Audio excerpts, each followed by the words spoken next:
buenas noches desde aquí, desde la bella ciudad de Los Cabos. Y aquí con un invitado maravilloso, Camilo Plazas, desde la Ciudad de México. Hoy aquí estamos en Viva México Total, que siempre me tocan invitados de diferentes lugares. Pero hoy te quiero preguntar a ti, en un mundo donde todos hablan, ¿quién logra realmente conectar? Y en Creer para Crecer, hoy vamos a hablar con alguien que ha escalado la cima de la publicidad, liderando con ideas, no solamente con discursos, pero además ganando premios, trabajando con compañías multinacionales y sobre todo de Colombia para el mundo. Un colombiano creativo, transformador, que hoy es el CEO de BBDO México, una agencia global y espectacular, ganador de premios de Cannes y además es mi amigo. Así que les presento a Camilo Plazas. Cuéntanos, Camilo, ¿cómo está? Mi querida Susana, pues primero agradecerte por esta invitación tan increíble. Efectivamente, amigos de corazón, sabes que te quiero mucho y de verdad muchas gracias por esta delicia invitación. Qué rico poder hablar contigo. Siempre maravilloso. Y la realidad es que Camilo tiene experiencia internacional, desde Bogotá hasta Madrid, hasta Ciudad de México. Y ahorita comentábamos lo rico que es vivir en México y la verdad, la maravilla de lo que uno aprende cuando se mueve internacionalmente. Pero bueno, bienvenido. Y empecemos con una pregunta que lo detona todo, ¿no? Hay campañas que ganan premios, pero no venden. ¿No? Y todos queremos vender. Camilo, cuéntanos cómo podemos como compañía evitar estas trampas creativas, porque hay campañas que venden, que son bonitas, pero que no necesariamente venden. Mira, pues pasa un poco que hay festivales de todo tipo, ¿no? Entonces eso también es como un mito. Hay festivales que son de branding, hay unos que están enfocados en efectividad, hay otros que están más enfocados en creatividad, hay unos que han encontrado un balance muy importante, por ejemplo, Cannes en general, y además también dentro de los festivales hay categorías, ¿no? Entonces puede ser que sea la categoría de craft, ¿no? Donde se premia el craft y tú te puedes ganar un león de oro en craft. El año pasado nosotros ganamos en Cannes precisamente en esa categoría. Afortunadamente para el cliente al que le hicimos la campaña también vendió y generó un sold out en ventas. Es una escritora independiente que se llama Alexia Ortiz, una campaña de bajo presupuesto pero muy importante. Entonces, un poco el comentario que te quiero dar al respecto es que creo que eso es un mito, ¿no? De hecho, hay varios estudios de Cannes que demuestran que la mayoría de las campañas que ganan en Cannes tienen un efecto muy grande en las ventas. Lo veías en el caso del futbolista de la NFL, Kaepernick, que incluso influyó en el valor de la acción de Nike cuando se lanzó esa campaña. Sí, Entonces, qué interesante. son momentos en los que tú empiezas a ver que los festivales también empiezan a interesarle más a los CMOs porque también es una forma de retarse y de challengearse, ¿no?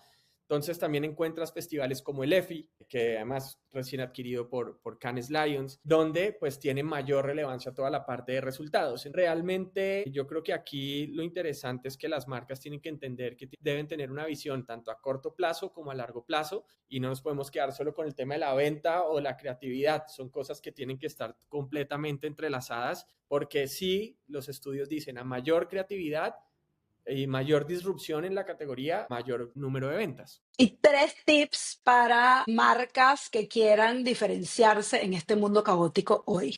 Bueno, yo creo que lo primero es tener una visión muy clara de lo que es la marca. Yo creo que muchas veces cuando empiezan las compañías a crearse, crean una marca solo como por distinguirla de alguna manera, pero no la sostienen con unos valores o con una visión específica. Yo creo que la visión de la marca y trazar esa hoja de ruta de qué es lo que quiere decir la marca a largo plazo es fundamental. Lo segundo, yo creo que va un poco ligado como a tener un punto de vista, ¿no? Las marcas que tienen un punto de vista son muy diferentes a las que no lo tienen, ¿no? Entonces yo creo que ese es un tema que las marcas o las personas deben trabajar constantemente. Creo que definirlo es súper importante. Y lo tercero es perder el miedo, ¿no? Generalmente cuando uno tiene un lanzamiento, una marca, uno está más pendiente de proteger que de realmente romper y pues también creo que los riesgos tienen sus grandes frutos, la famosa frase a mayor riesgo, mayor ganancia, ¿no? Entonces, saber cuándo se pueden medir los riesgos y cuándo se pueden meter en riesgos o no es súper importante porque esos tres frentes van a generar un crecimiento sostenible y exponencial generalmente en las compañías. Y me encanta porque en un mundo donde cada vez la atención es más escasa, perder ese miedo y arriesgarnos nos hace diferente porque necesitas realmente captar la atención de una manera que sea positiva, pero además que te ayude a construir. Me fascina eso.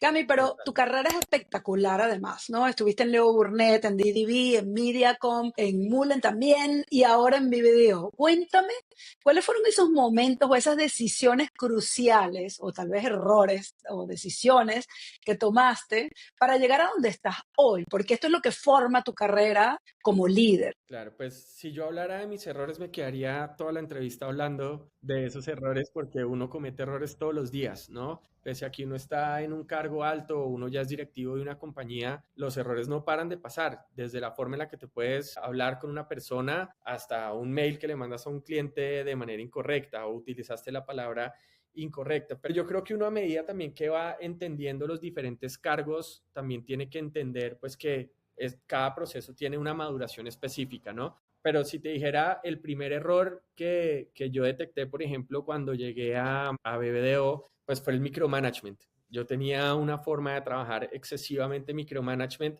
y eso no le estaba gustando al equipo y fue algo que yo tuve que cambiar en pro de darles confianza, de darles a entender que eran mucho mejor que uno, que sabían hacer las cosas mejor que yo. Y a medida que fuimos compenetrándonos, entendiendo todo ese proceso, pues definitivamente la agencia también empezó a tener muchos mejores resultados. Y hay veces en ese proceso yo era excesivamente micromanager y pues eso le estaba generando también cierto malestar tanto al equipo como a la compañía per se. Lo segundo es que en ese, generalmente además cuando llegas a un cargo directivo, pues quieres demostrar desde el día uno, ¿no? Y eso también te genera saltarte procesos, saltarte cosas que son importantes de la cultura de las compañías.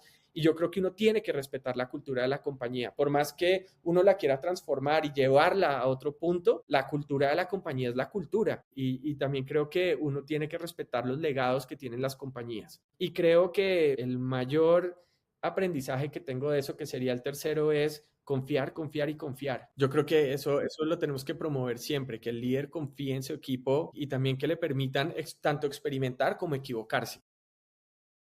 Me encanta porque tocas dos temas que yo amo y es, o sea, yo en mi fórmula de crecimiento empiezo por el yo persona, yo líder o yo empresa, ¿no? Porque al final somos seres humanos y las empresas están formadas por seres humanos, entonces cuando tú empiezas por ti, por autoconocerte, tú puedes de alguna forma moldear ese yo elevado al aprendizaje, que es lo que te deja moldearte y poder estabilizarte. Y sobre todo esa cultura de crecimiento en donde el error es parte del aprendizaje que te permite crecer, ¿no? Y me encantan esos tips para estos líderes. Pero tú además has hecho una carrera internacional siendo latino. Ser latino es una ventaja. ¿Has tenido algún problema alguna vez? ¿Cómo has aprovechado ese origen latino para competir con tantos referentes internacionales y sobre todo destacar en una industria global? Mira, yo creo que los latinos tenemos una ventaja competitiva y es que hemos vivido en crisis toda la vida, ¿no? Una persona que se crió en Colombia o en países limítrofes, pues hemos estado en constante crisis y eso te ayuda a ser más recursivo, te ayuda pues a buscar pensamientos laterales, formas diferentes de hacer las cosas y eso se lleva en la sangre latina, ¿no? Creo que la misma frescura que tienes en un proceso cuando eres latino, ¿no? Desde cómo te mueves, cómo te empiezas a diferenciar, desde cómo bailas, ¿no? Entonces, eso es completamente diferente porque te expresas diferente. Entonces, yo sí creo que esa pasión que transmite uno, ese compromiso que tiene el latino de verdad de comprometerse a muerte con las cosas, porque sabe lo que es tener y no tener, ¿no? Entonces yo creo que ese es el gran diferencial que tenemos los latinos, eso es lo más lindo que tenemos, es una mezcla entre frescura, es una mezcla entre pasión, entre compromiso, pero sobre todo un tema de recursividad que nos diferencia cañón, como dirían acá en México. Y eso a mí me encanta. Así que si están bien o escuchando esto, todos los que somos latinos, esto es una ventaja. Y si te está gustando esta entrevista, no te olvides de suscribirte en mi canal y de compartir, porque todavía nos falta mucho más que la mitad. Pero yo también quiero hablar hoy de algo que nos está cambiando y es la inteligencia artificial. Estamos viviendo cambios en los procesos empresariales empresariales de liderazgo, una transformación radical en la forma en cómo estamos trabajando. ¿Cómo has logrado, Camilo, integrar la inteligencia artificial en el trabajo sin perder el alma? Porque se supone que la inteligencia artificial no va a tener creatividad, ¿verdad? Sin embargo, por ahí vemos algunos rumores que sí, que no. Cuéntame un poquito, ¿cuál es tu punto de vista acerca de No, todo mira, esto esto? es una reinversión total y hay que meterse en el mundo de la inteligencia artificial también por salud mental, porque vas a poder hacer muchas más cosas en menor tiempo. Pero puntualmente yo creo que a las compañías creativas o que están basadas en creatividad la van a impactar en términos de procesos, en términos de todo lo que es referente a la investigación y por el lado de data, que también cada vez es más importante, tanto en publicidad como en marketing, todo ese proceso de desarrollo de modelos predictivos. Y eso a su vez va a traer como tres cosas que son importantes: mayor agilidad, mayor asertividad y tercero, una cantidad de automatización de tareas que nos van a permitir a los seres humanos tener más tiempo para lo importante, que es sorprender, experimentar y sobre todo llevar a las marcas a un nivel mucho más fuerte. De hecho, justo en el Congreso Nacional de Mercadotecnia voy a hablar un poco de una charla que es ignorancia, experiencia e inteligencia. Las tres palabras terminan en IA, ¿no? Wow, Entonces, interesante. Y eso, cuéntanos un avance de qué vas a contar en esa conferencia. Qué maravilla. mira, básicamente es pasar como de entender que si uno no experimenta, está en la ignorancia. Y eso se lo llevo a todos los puntos personales que uno pueda llegar a tener. Cuando empiezas a generar esa experimentación, eso te empieza a dar una experiencia específica y finalmente desarrollas un proceso de inteligencia. Pero eso tiene que estar en un loop, ¿no? Constante. Si no estás en ese loop constante, esas tres cosas, ignorancia, experiencia, inteligencia, pues no vas a salir de la ignorancia. Y lo que pasa es que mañana se está reinventando la industria publicitaria, pero pasado mañana se va a volver a reinventar. Claro. Y ni te digo en un mes, y ni te digo en un año. Entonces, yo creo que eso es muy importante, tener como esos tres frentes dentro de las compañías. Y yo creo que es súper importante lo que dices, porque cambia todos los días. Entonces, lo que tenemos que adquirir es la capacidad de evolucionar todos los días y de poder flexibilizarnos, porque hay compañías que de repente te dicen, no, yo para qué hago un plan estratégico. Tienes que tener un plan estratégico para poder enfocar tus recursos, pero también lo que tienes que tener es flexibilidad para poder llegar al mismo punto de diferentes maneras. Y ahí es donde viene esta capacidad de adaptación. Y la realidad es que seguramente tienes muchos aprendizajes de compañías globales y de marcas grandes. ¿Cómo las compañías más pequeñas pueden aprender de las cosas que funcionan para las compañías grandes? Porque no todo el mundo tiene el mismo presupuesto, ¿no? Que las compañías grandes como Nike o como Coca-Cola, una compañía con un presupuesto pequeño. ¿Qué pueden aprender de las compañías grandes? Mira, yo lo que veo es que una idea simple puede lograr cosas increíbles, ¿sí? Y lo hablo tanto el producto per se, cómo lo vas a comunicar y cómo te vas a conectar con las personas. Si Claro. tú haces lo mismo que hacen las compañías que no se destacan o vas con esas ganas de simplemente de decir los cinco principales mensajes, los claims y ser como muy by the book, sobre todo cuando estás en una compañía pequeña, tus resultados van a ser pequeños. Pero si tu idea es grande, si tu idea es disruptiva, si pone en jaque a la industria desde el punto de vista de comunicación o de producto o de servicio, pues los resultados van a ser igualmente exponenciales. Para mí siempre va a ser hacer que el presupuesto se maximice con una idea muy grande. El año pasado, como te contaba, ganamos en Cannes con una escritora independiente y le dijimos, ok, vamos a hacerte la campaña, pero tiene que ser una idea grande. Si no es grande, pues te vas a quedar ahí echándole carbón a las ventas. Y hicimos algo espectacular, que el libro además es de salud mental. Entonces, la campaña que hicimos ponía a reflexionar a las personas de la salud mental. Es una escritora independiente que se llama Alexia Ortiz. El libro se llama Las dos muertes de Flor González. Súper recomendado el libro, pero realmente es Buenísimo. como esa persona muere dos veces, ¿no? En vida y cuando muere físicamente. Y la campaña reflejaba eso total y te ponía a pensar. Entonces si la idea es muy grande, tus resultados van a ser muy grandes. Y la realidad es que hablando de marcas, pues seguramente en tu carrera has construido muchas marcas que no solamente venden, sino también que se sienten, ¿no? Que dejan huella. ¿Qué tienen en común las marcas que tú has manejado que logran dejar esa huella emocional en las personas? Mira, yo creo, me devuelvo un poco a la primera pregunta, pero lo primero es que tienen un punto de vista supremamente claro, conciso y diferencial. Lo segundo es que buscan la disrupción desde el momento uno. ¿no? Si uno se remite a marcas como de toda la vida, como la botella de Coca-Cola, ¿no? Desde el momento uno, pues el fundador de Coca-Cola buscó que fuera diferente, ¿no? Cuando lo llevas a Pepsi o Doritos, ¿no? El triángulo es completamente icónico. Son disruptivas desde su concepción. Y tercero, pues que tienen unos valores muy claramente establecidos, creencias supremamente claras. Lo ves con marcas como Pepsi Black en este momento, donde va directamente en contra de su competencia de dejar de ser ñoña y de ser esa juventud típica y normal. Esta es la juventud más avant-garde tal vez, o digamos como que está en el inframundo hablando de otras cosas y generando movimientos culturales reales. Entonces, eso es supremamente interesante. Y lo cuarto que te diría es como la consistencia. Las marcas que dejan huellas son esas que son consistentes a través de la disrupción de sus valores y su punto de vista a lo largo del tiempo. Y es lo que yo siempre digo cuando la gente me dice, no, pero es que Coca-Cola, digo, sí, pero ¿cuántos años tienen diciendo lo mismo? ¿No? O sea, es lo mismo con diferentes campañas, pero en esencia es básicamente lo mismo. La consistencia no se construye de la noche a la mañana. Pero algo que es bien interesante y que se me hace fascinante en el mundo de hoy son los canales de comunicación para una idea. Y cuéntame un poquito cuál es tu punto de vista, porque hoy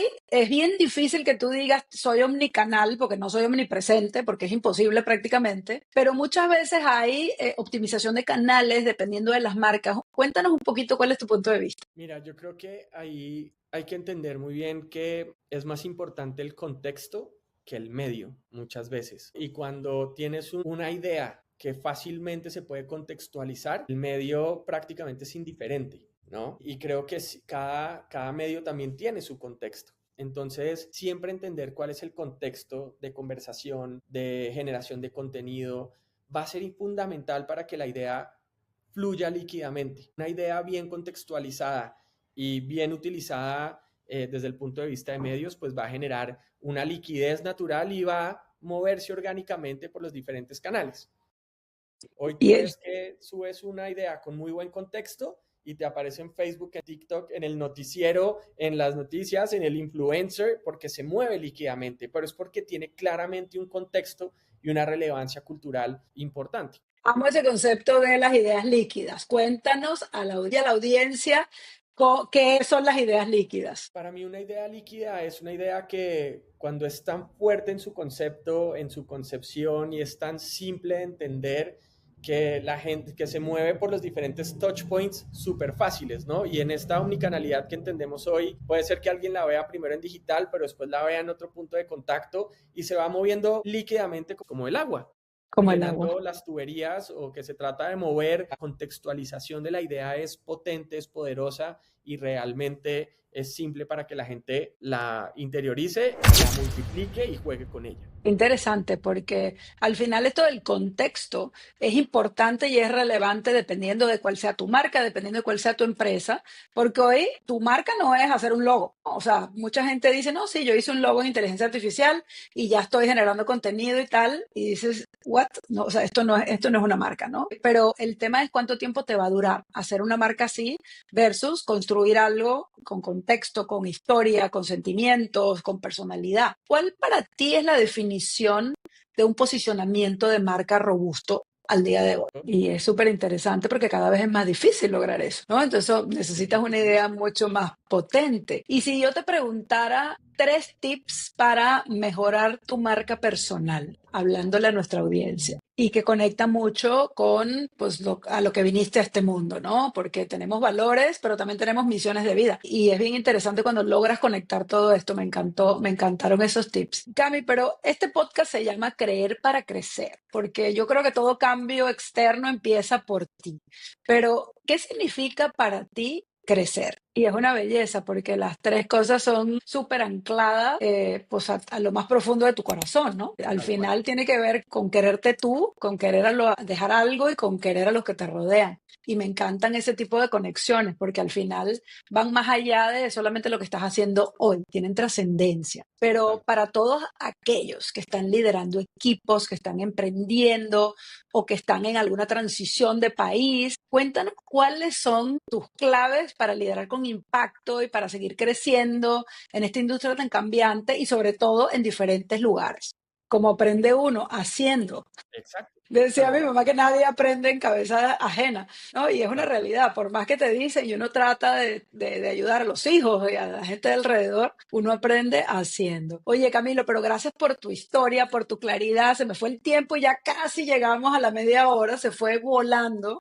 Y a ti que estás viendo esto, te invito a seguir a Camilo también en sus redes, que acá las voy a dejar en la descripción. Pronto vamos a estar disponibles en mis canales de YouTube y Spotify. Y si alguna frase te inspiró, si tienes preguntas, escríbele a Camilo para que te cuente un poquito más en detalle de las cosas que puedes aprender de él. Y la realidad es que te dejo para unas palabras de cierre, Camilo. Es una mujer. Ay, muchísimas gracias. Me tocaron unas flores a mí también. Qué maravilla. Y a ti que estás viendo esto, no te pierdas el siguiente episodio porque vamos a seguir creciendo y aprendiendo y cada día trayendo invitados especiales que así como Camilo nos van a compartir un poco de su vida, un poco de su trabajo, pero sobre todo claves para que tú puedas creer y crecer. Así que nos vemos en la próxima. Un beso. Chao, gracias.